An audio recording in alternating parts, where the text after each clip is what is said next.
prisão acaba de ser efetuada agora neste exato momento por ordem do ministro André Mendonça, gente, tá? Para desespero de muita gente, o gigante acordou. André Mendonça determinou e decretou prisão. Inclusive, essa prisão acabou de ser efetuada por ordem do ministro André Mendonça. É claro que eu vou trazer todos os detalhes e destaques dessa prisão que abalou a República nesse dia de hoje. É claro que eu vou trazer todos os detalhes dessa decisão do André Mendonça que chocou o Brasil inteiro. Outro ponto que nós vamos trazer aqui, gente, tá?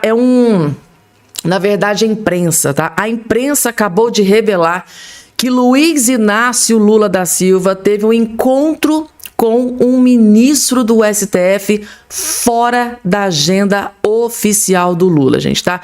Imprensa acaba de revelar que Lula da Silva se encontrou com um ministro do STF fora da agenda. E qual foi o motivo dessa reunião? Qual foi a pauta dessa reunião? A imprensa revelou, e eu vou trazer também essa notícia também nesse boletim para vocês. E vamos trazer aqui, gente, tá? Novas informações sobre aquele áudio vazado do Flávio Bolsonaro, gente, tá? Qual foi o impacto político que teve aquele áudio na questão do Flávio Bolsonaro, na campanha eleitoral do Flávio Bolsonaro. Eu confesso para vocês que o que eu vou trazer aqui para vocês é simplesmente chocante, tá? Sobre esse áudio. Pessoas que realmente me decepcionaram. Essa é a palavra que define, gente, tá? Pessoas de direita que me decepcionaram após o áudio, né, sido vazado na imprensa. Vocês vão entender, eu vou explicar para vocês o porquê da minha decepção. Eu vou trazer aqui os vídeos explicando tudo nos mínimos detalhes aqui para vocês, gente, tá? E teve também uma grande autoridade que se pronunciou sobre o áudio do Flávio Bolsonaro, que ao contrário de uns e outros, me surpreendeu. Esse aqui me surpreendeu e vai surpreender todos vocês também. E o Eduardo Bolsonaro, direto dos Estados Unidos, soltou uma bomba. Soltou uma bomba que vocês vão ficar chocados. E é sobre aí o áudio do Flávio Bolsonaro. Vocês vão ficar impressionados, gente, tá? Derrubou uma narrativa, jogou assim por terra, jogou no chão, jogou no precipício a narrativa, né, que está sendo criada aí contra o Flávio Bolsonaro. Vocês vão entender e vocês vão achar interessante. Eu vou trazer daqui a pouco para vocês. Tudo isso e muito mais vai estar aqui, gente, tá? Rapidinho, só não esqueça de se inscrever aqui embaixo no canal, ativa o sininho das notificações e compartilhe o vídeo o máximo possível que vocês puderem, gente, tá? O que é que aconteceu com Romeu Zema, que eu fiquei de queixo caído, gente, tá? O Romeu Zema, gente, foi questão de, sei lá, uma hora e meia depois, né, daquele lixo do Intercept ter divulgado daquela forma, né, porque o problema é a forma com que eles divulgam a notícia, né. Romeu Zema, sem antes ouvir a explicação do Flávio Bolsonaro, tá, porque eu quero deixar muito bem claro aqui que o Romeu Zema, ele publicou o vídeo dele antes do Flávio Bolsonaro publicar o vídeo dele explicando. Então, de forma precipitada, o Romeu Zema fez o julgamento, ele foi um dos primeiros. Romeu Zema, gente, tá? Eu tô triste em dizer isso aqui pra vocês, porque me decepcionou. Essa atitude do Romeu Zema me decepcionou, porque ele tacou pedra no Flávio Bolsonaro de forma precipitada. Ele nem sequer deixou a pessoa se defender, se pronunciar, se explicar, se justificar. E a impressão que eu tive, gente, tá? Isso, eu tô falando isso como eleitora e eleitora do Romeu Zema. Eu sou eleitora do Romeu Zema. A impressão que eu tive é que ele, sei lá, parece que tentou se aproveitar. E não pode isso, gente. Romeu Zema pode ser um cara que pode estar lutando com Flávio Bolsonaro lá no segundo turno. Será que ele não pensou nisso? Num segundo turno, ele vai apoiar o Lula? Ele tinha que ter pensado nisso. Cara, no segundo turno eu vou ter que apoiar o Flávio. Como é que eu vou tacar pedra no Flávio Bolsonaro sem antes ter ouvido a justificativa? Eu não estou aqui dizendo que, Fabiana, você tem certeza que o Flávio não cometeu algum crime? Eu não estou entrando no mérito dessa questão. Se cometeu crime ou não cometeu crime, se foi algo lícito ou ilícito. O que eu estou dizendo aqui que foi um julgamento precipitado. Eu acho que ele deveria ter esperado um pouco a poeira baixar, ouvido a explicação do Flávio, para depois publicar o vídeo. Aí o Eduardo Bolsonaro, direto dos Estados Unidos, se pronunciou sobre a precipitação do Romeu Zema, ó. Não sequer ouviu o outro lado, bastou um par de horas para a união da direita, né, o potencial vice, porque ele estava, gente, tá sendo mencionado até como vice do Flávio. Bastou horas, 2 horas, 3 horas, pro Romeu Zema ir lá se pronunciar e tacar pedra no Flávio. Ele que estava sendo o potencial vice, né, que se aproveita e larga esta acusação sem fundamentos. Não houve desvio de dinheiro, Lei Rouanet ou recursos públicos. Não seja tão baixo, tão vil, Romeu Zema. Então, o Eduardo Bolsonaro fez uma publicação sobre o vídeo do Romeu Zema, onde o Romeu Zema ataca, né, o Flávio Bolsonaro. Eu vou até colocar aqui bem rapidinho, só para lisura, para quem não assistiu ainda, mas logo em seguida, gente, tá? Eu vou trazer aqui uma bomba que o Eduardo Bolsonaro acabou de explodir. Mas antes, bem rapidinho, 20 segundos, só para quem não, se alguém não assistiu, só assistir, para vocês entenderem por que o Eduardo Bolsonaro fez essa postagem, ó. Flávio Bolsonaro, ouvir você cobrando dinheiro do Vorcaro é imperdoável. É um tapa na cara dos brasileiros de bem. Não adianta nada criticar as práticas de Lula e do PT e fazer a mesma coisa. É preciso ter credibilidade para mudar o Brasil. Flávio... Aí aqui, gente, eu acabei de assistir um vídeo aqui de um youtuber esquerdista dizendo que o Romeu Zema foi um oportunista. Romeu Zema tentou dar a rasteira no Flávio Bolsonaro na primeira oportunidade. Então, o Romeu Zema tá dando pano pra manga.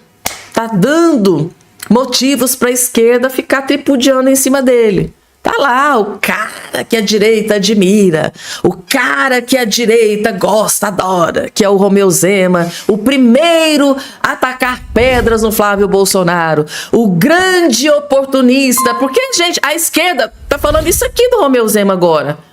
Era necessário isso, Romeu Zema? A esquerda tá chamando ele de oportunista. Precisava disso? Acho que não precisava. Inclusive, gente, tá? Antes de trazer aqui uma bomba do Flávio Bolsonaro, tem também aqui o vídeo do Caio Junqueira, endossando exatamente essa questão. O próprio Caio Junqueira na CNN diz, olha, o Zema foi muito precipitado. Aí foi o erro dele de cair para cima, dar tapa na cara do Flávio sem escutá-lo antes. Vejam só. O Flávio ofereceu um contraste, provavelmente muito bem-vindo por parte de Ronaldo Caiado, cuja necessidade de marcar uma personalidade forte estava bem, em boa medida, digamos, ofuscada pelo brilho do nome Bolsonaro. Estou colocando essa condicional, ok? Se o estrago no brilho do nome Bolsonaro assume as proporções que muitos, por exemplo, nesse instante acham que assumirá, se a gente comparar com a reação do Ronaldo Caiado, ele percebeu ali a sua chance, que a reação dele foi, o estadista sou eu. William, não dá para pensar num campo político da direita e no anti-Lula sem o bolsonarismo, né? O bolsonarismo raiz, vamos supor ali, desses votos do Flávio nas pesquisas, vamos supor 45, vamos supor que metade é o bolsonarista raiz mesmo, fã do pai, fã do governo do pai, por aí vai. Qualquer outra candidatura, seja Zema, e aí tá o erro do Zema hoje precipitado, de já ir para cima, dizer que é um tapa na cara, e o Caiado, ele tem experiência política para sacar que, opa, eu não vou atacar, vou pedir esclarecimento para tentar ali não melindrar esse bolsonarismo. Agora, a gente vê o Lula retomando no movimento de uma semana para cá, mas o anti-Lula, seja ele quem for desses 3 ou desses 4, é uma força muito forte, um fenômeno político também muito intenso, se há Lula, há o anti-Lula. O anti-Lula até hoje era o Flávio. Vai continuar sendo Flávio? É uma interrogação. Não, o Flávio se inviabilizando, a gente poderia apostar, e a gente está especulando aqui também, né, William? Muito no calor do dia ainda. A gente poderia especular de algum modo num acordo do bolsonarismo com algum candidato da direita tradicional, né, que seria, hoje, o que tem na mesa seria o Ronaldo Caiado. Agora, isso é um campo especulativo muito alto, porque o do que a gente sabe da campanha do Flávio, da cúpula e do próprio Flávio, é que eles não vão arredar pé, não vão se abater, vão tocar adiante, vão esperar a delação do Vorcaro bater no PT e bater no Palácio do Planalto, apostar numa tese de é tudo farinha do mesmo saco e apostar nas diferenciações do caso deles. Foi uma relação privada e um pedido de dinheiro para patrocinar o filme do pai. Eles vão apostar nisso agora. Se isso vai parar de pé, é o tempo que vai dizer, e a própria Polícia Federal, que vai avançar nessa investigação também. Vai avançar e não vai encontrar nada, né? Não tem dinheiro público, né? A Polícia Federal já sabe de tudo isso. E agora a análise mais que clínica e cirúrgica, né? Do grande jurista Dr. André Marcília, gente. O Dr. André Marcília, sem a menor sombra de dúvida, foi a melhor análise que eu já vi até agora sobre essa questão do áudio do Flávio Bolsonaro. Flávio Bolsonaro cometeu crime? Não. A resposta é não. Ligadas à produção do filme, disseram que a intenção do Vorcaro era recuperar esse dinheiro, né? Que estava apostando no filme, que o filme traria benefícios na própria esfera cinematográfica. A bilheteria, enfim.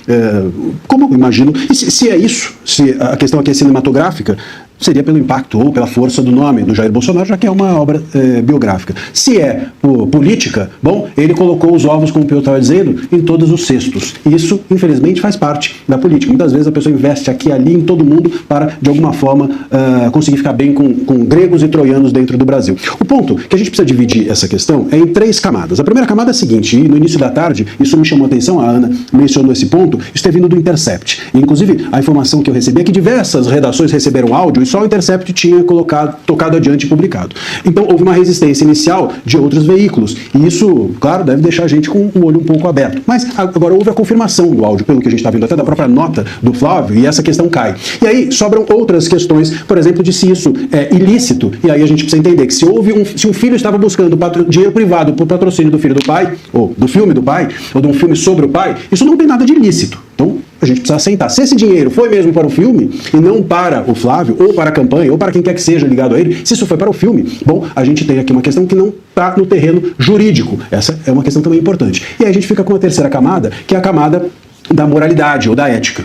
E isso precisa também ser explicado pelo Flávio, pelo entorno da campanha e por todo mundo. Por quê? Ainda que o Vorcaro tivesse apostado no filme, desejasse um retorno financeiro, que nós estejamos todos diante do terreno da licitude, bom, a pergunta que o Flávio precisa responder é o que ele queria com esse dinheiro, do Vorcaro especificamente. Porque tem dinheiro que não vale a pena aceitar. Né? Tem dinheiro que não vale a pena aceitar, ainda que esse dinheiro seja lícito, ou que esse dinheiro seja privado, ou que seja para uma finalidade lícita como o do filme. Então é importante que a gente tenha clareza, sobretudo nesse início de campanha, por que houve, parece que ele no áudio mostra que tinha um aperto, tinha parcelas atrasadas, etc. Mas eu creio que essa explicação também precisa ser dada. Por que buscou-se exatamente esse player? Por que essa pessoa foi o alvo do pedido e não outra, ou não outro tipo de dinheiro?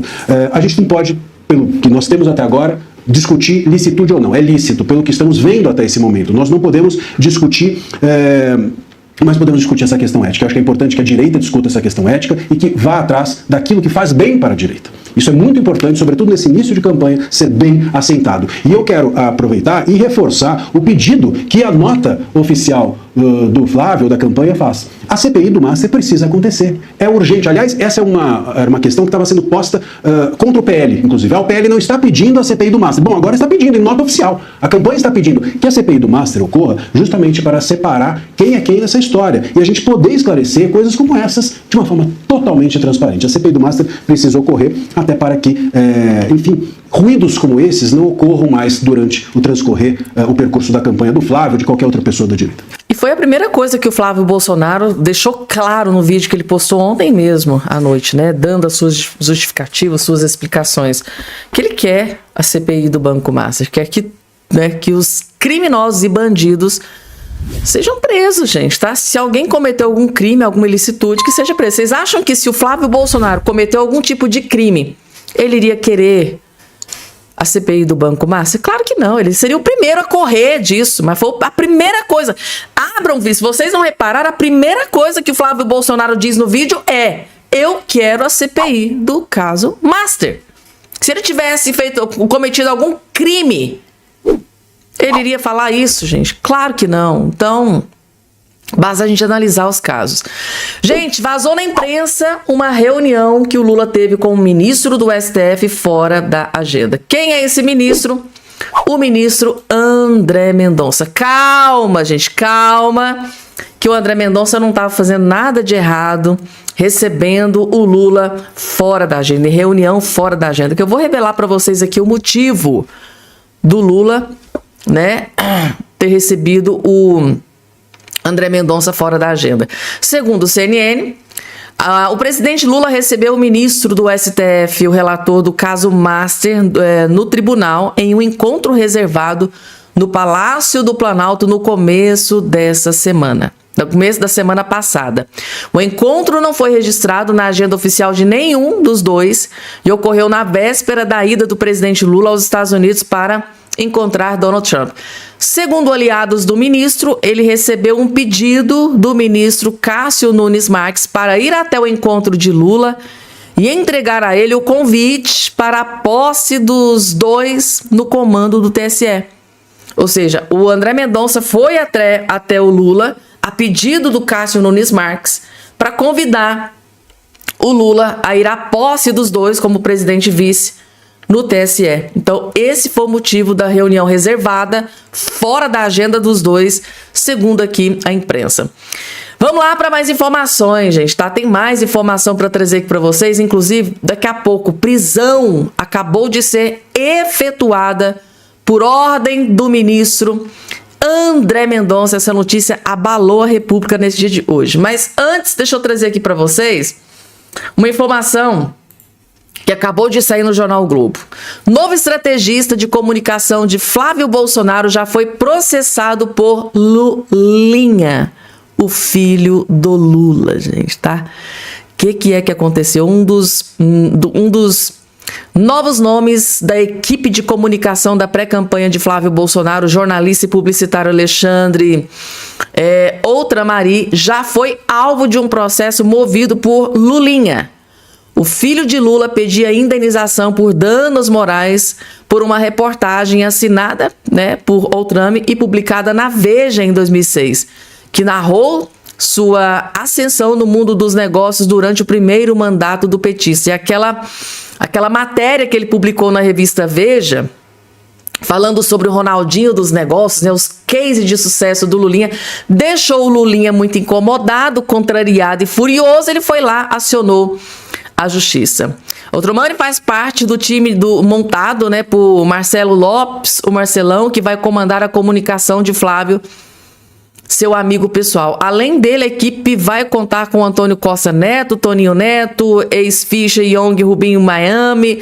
Tá com uma equipe de primeira, gente, tá? E um dos integrantes dessa equipe do Flávio Bolsonaro já deu muita dor de cabeça para o Lulinha, né? O Ronaldinho dos negócios, né?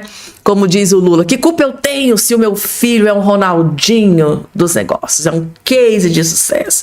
Milhões, segundo a Polícia Federal aí, 19 milhões rodou aí nas contas do Lulinha. É um case de sucesso, né? Pois bem, gente, tá? Membro da equipe de campanha de Flávio Bolsonaro já deixou o Lulinha extremamente furioso, revoltado com algumas matérias que ele publicou, falando sobre essa ascensão, né, empresarial do Lulinha, que deixou o Lulinha furioso, foi lá e processou o cara que hoje faz parte da equipe de campanha do Lula. Do Flávio Bolsonaro. Vamos lá, gente, que agora vamos falar sobre a prisão que chocou Brasília nesse dia de hoje. Realmente, o André Mendonça não está para brincadeira. Pai de Daniel Vorcaro é preso em nova fase da Compliance Zero. E eu acho que agora, com a prisão do pai do Daniel Vorcaro, eu acho que o Daniel Vorcaro, eu acho que ele vai passar a ver essa delação premiada dele com outros olhos. Afinal de contas, o pai dele tá preso. Vocês vão entender. No meu ponto de vista, aqui foi uma tacada de mestre do André Mendonça. Eu vou explicar para vocês. A Polícia Federal prendeu nesta quinta-feira o empresário, é esse aqui, gente, que tá aqui ao lado do Daniel Vorcaro. Então, a Polícia Federal, por ordem do ministro André Mendonça, prendeu nesta quinta-feira o empresário Henrique Vorcaro, pai do dono do Banco Master, Daniel Vorcaro, no âmbito da 6ª fase da Operação Compliance Zero, que investiga esquema de corrupção, lavagem de dinheiro e crimes contra o sistema financeiro. Henrique foi alvo de um dos 7 mandados de prisão na operação, que teve aval da PGR e foi autorizada pelo ministro do STF, André Mendonça. Informações preliminares relatam que o empresário, o pai do Vorcaro, viajaria nesta quinta-feira para Brasília, onde visitaria o filho, preso na Superintendência da Polícia Federal em Brasília. Henrique também foi alvo de busca e apreensão. Ele foi preso em Nova Lima, na região metropolitana de Belo Horizonte, e levado para a sede da PF da capital mineira. Policiais federais cumprem os mandados de prisão preventiva e 17 mandados de busca e apreensão expedidos pelo Supremo nos estados de São Paulo, Rio de Janeiro e Minas Gerais. Ainda foram determinadas ordens de afastamentos de cargos públicos e de sequestro de bloqueio de bens. Segundo informações da PF, uma delegada, Valéria Vieira Pereira da Silva, foi afastada de suas funções e um agente da cooperação, Francisco José Pereira Silva, marido de Valéria, foi preso também. Ambos são lotados no Rio de Janeiro. Eles são suspeitos de repassar informações da corporação para Daniel Vorcaro. A investigação nessa 6ª fase da Compliance Zero buscou os integrantes de um grupo estruturado para obter dados sigilosos e invadir sistemas governamentais, gente. Essa prisão aqui, essa prisão, na verdade, demorou muito, tá? Já era para ter acontecido já há algum tempo, gente, tá? Realmente era um grupo muito, extremamente perigoso. E por que eu estou dizendo isso aqui para vocês que pode ter sido uma tacada de mestre do André Mendonça? Porque agora, gente, tá? Quando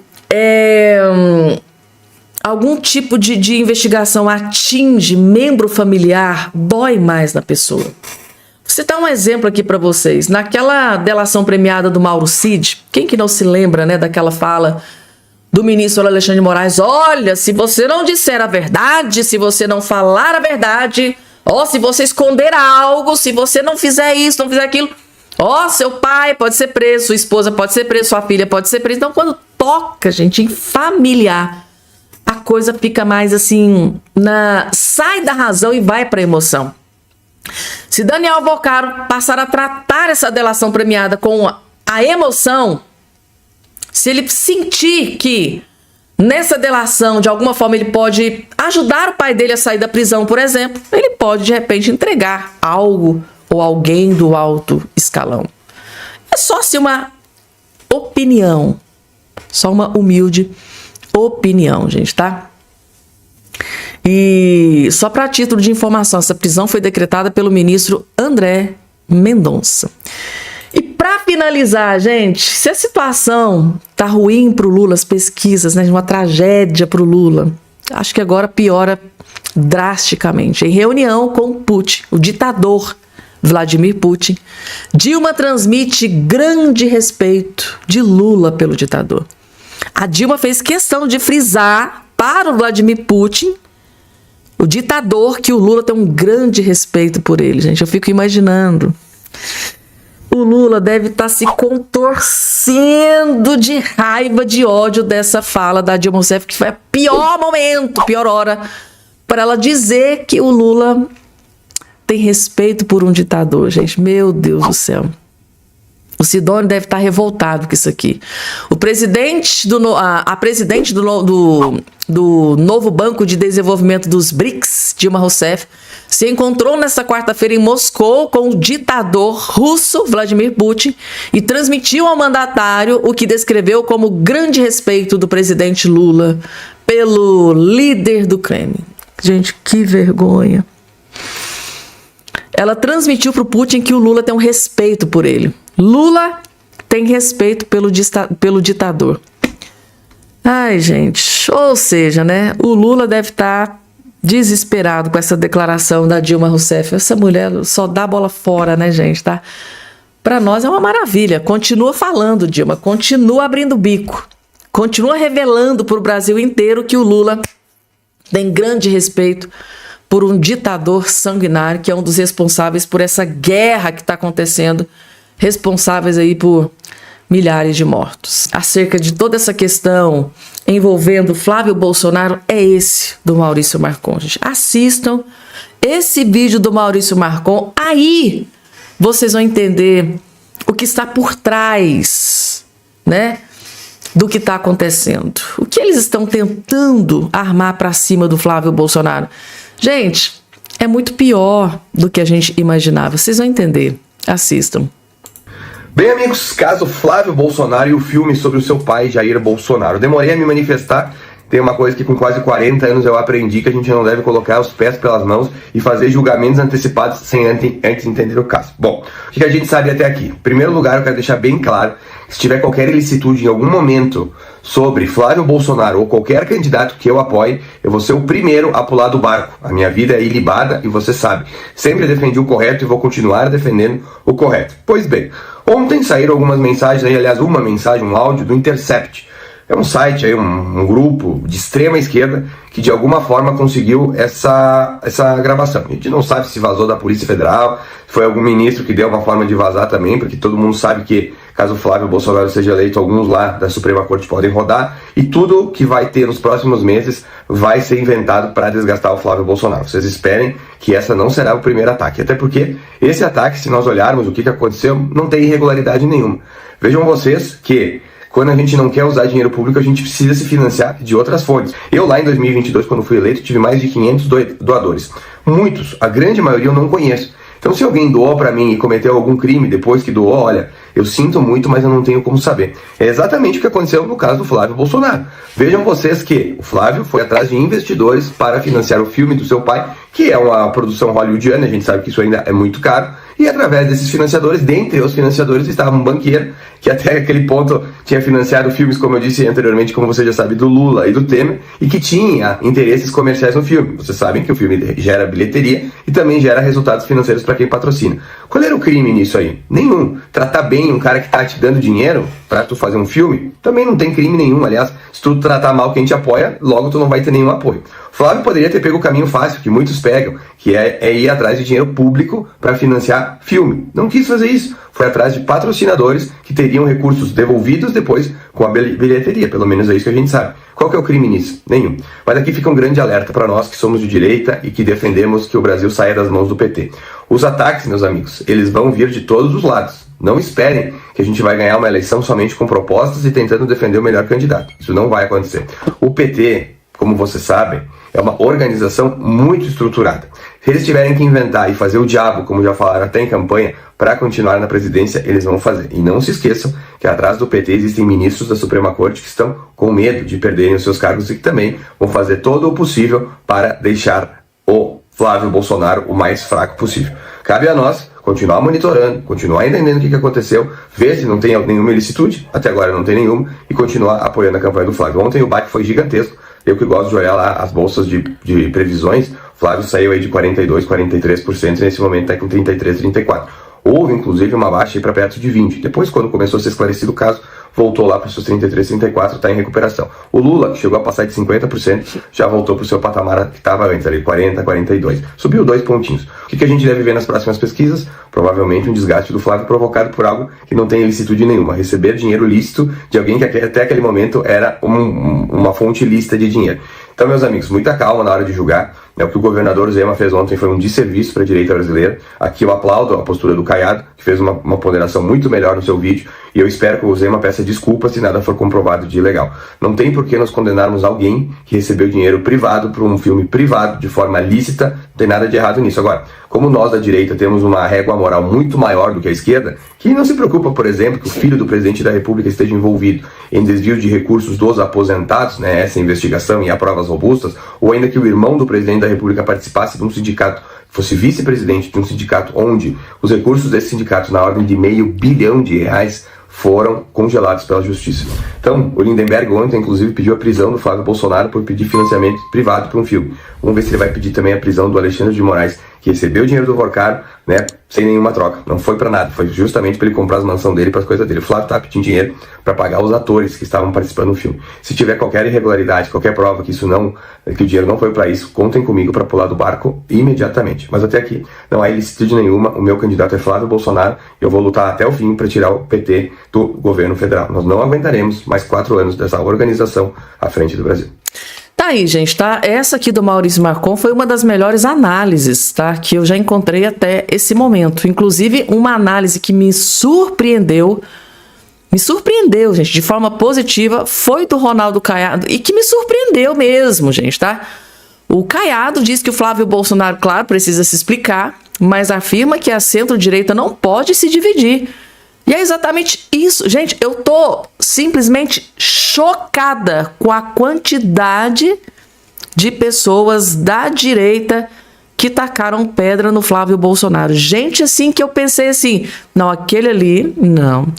E o pior de tudo, né, foram ataques precipitados, né? Antes de o Flávio Bolsonaro se explicar, antes até mesmo do Flávio Bolsonaro postar aquele vídeo, dando as suas justificativas, se explicando, já tinha gente da direita tacando pedra no Flávio Bolsonaro. Isso é que eu fiquei mais chocada. Então, de forma lúcida, o Ronaldo Caiado esperou a explicação do Flávio Bolsonaro, fez aqui o seu comentário, a sua análise, que no meu ponto de vista foi também uma das análises mais justas até o momento. Vocês vão entender, vejam só. Acabei de publicar uma nota dizendo que o pré-candidato Flávio Bolsonaro precisa sim de se explicar diante de todas essas gravações que foram publicadas. Mas eu quero aqui fazer uma reflexão a todos que estão me ouvindo. Eu sou um homem que tem uma trajetória de 40 anos de vida pública. Nunca sobre mim pairou qualquer dúvida do ponto de vista moral. Mas não sou um homem oportunista. E veja bem, o que nós precisamos, mais do que nunca, é fazer com que a centro-direita brasileira não se divida, não rompa essa unidade para que possamos, aí sim, aquilo que é o fundamental, derrotar o PT e o Lula nas urnas no segundo turno. Este é o compromisso que nós temos. Falhas de ordem pessoal devam ser tratadas por cada um que venha amanhã ser denunciado. Mas o objetivo principal é não mudar o foco. O foco é derrotar o Lula. E, sem dúvida nenhuma, é isso que a maioria da população brasileira espera de um pré-candidato à presidência da República. Me surpreendeu, gente, tá? Quando eu vi esse vídeo aqui do Ronaldo Caiado, eu pensei, né, poxa, o Ronaldo Caiado vai se aproveitar da situação, né? Vai aproveitar que o urubu tá ali em cima da carniça, vai querer aproveitar, mas não, gente, me surpreendeu. Ele veio e disse aquilo que é o que deve ser feito. O foco principal é o quê, gente? Tirar o Lula, tirar o PT, tirar esse câncer que está corroendo o Brasil pelas beiradas e está destruindo o Brasil. Esse é o foco. Tem coisa muito mais grave acontecendo. Escândalo de INSS, escândalo do caso Master, filho de presidente sendo acusado de receber mensalão. Então, assim, a gente tem tanta coisa grave acontecendo. Agora, isso aqui que ele disse, realmente, claro, o Flávio Bolsonaro teve que se explicar, ele veio, se explicou que não utilizou dinheiro público para financiar o filme do pai dele, porque dinheiro público tem gente que adora usar, né? Para utilizar em carnaval, então, nem se fala. Agora, o dinheiro público tem que ser usado para quê? Para melhorar a segurança pública, saúde, educação, infraestrutura, não para bancar carnaval ou para bancar filme de Bolsonaro. Tá certíssimo, Flávio Bolsonaro. Claro que ele tem que dar explicações pro eleitor. Isso é lógico, é o mínimo que ele pode fazer. Tá aí, gente, me surpreendeu, tá? Uma análise, um posicionamento que me surpreendeu foi o do Ronaldo Caiado, que achei que ele ia ser Maria vai com as outras e ia no meio da manada.